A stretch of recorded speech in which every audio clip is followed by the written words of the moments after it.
La semaine dernière, le 64e Festival international de Cannes refermait ses portes.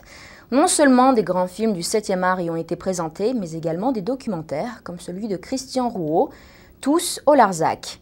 Il s'agit d'un film engagé, voire militant, relatant la lutte menée par les paysans et de nombreux activistes et leur incroyable victoire au bout de 10 ans, obtenue grâce à la non-violence, la solidarité et la pratique de la désobéissance civile. Notre correspondant a rencontré, lors du Festival de Cannes, des personnalités autour de ce film. Voyons son reportage.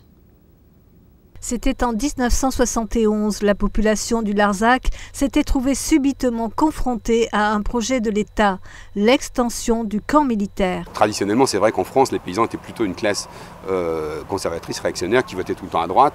Et là, l'idée, c'est que de nouveaux paysans se lèvent, et ça va être après la création de la Confédération paysanne.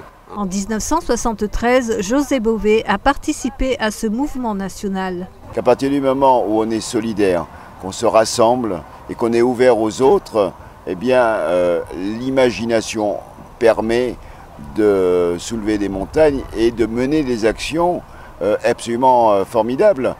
Parce qu'une des grandes forces en fait, de ce mouvement, et ce que traduit ce film, c'est qu'au fur et à mesure que ce combat a duré pendant 10 ans, on a inventé au fur et à mesure des moyens d'élargir le soutien, on a inventé des moyens d'apporter la solidarité. Il faut se rappeler qu'au moment de ces événements, en France, il n'y a que 2 chaînes de télévision, la presse est quand même assez muselée, on est sous un gouvernement qui vraiment n'est pas du tout favorable à ce qu'on fait, il y a encore vraiment des vieilles pesanteurs, l'armée, et personne ne peut contester l'armée et sa puissance.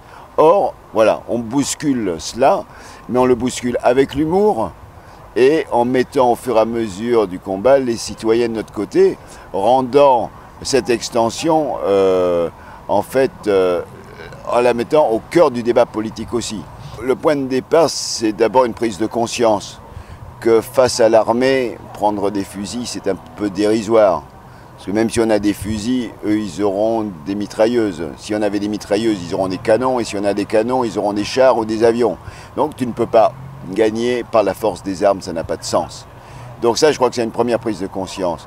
Puis la deuxième, c'est de se dire qu'effectivement, la non-violence, c'est une stratégie d'action beaucoup plus efficace, qui était une formidable force de subversion et de capacité de rassembler les gens.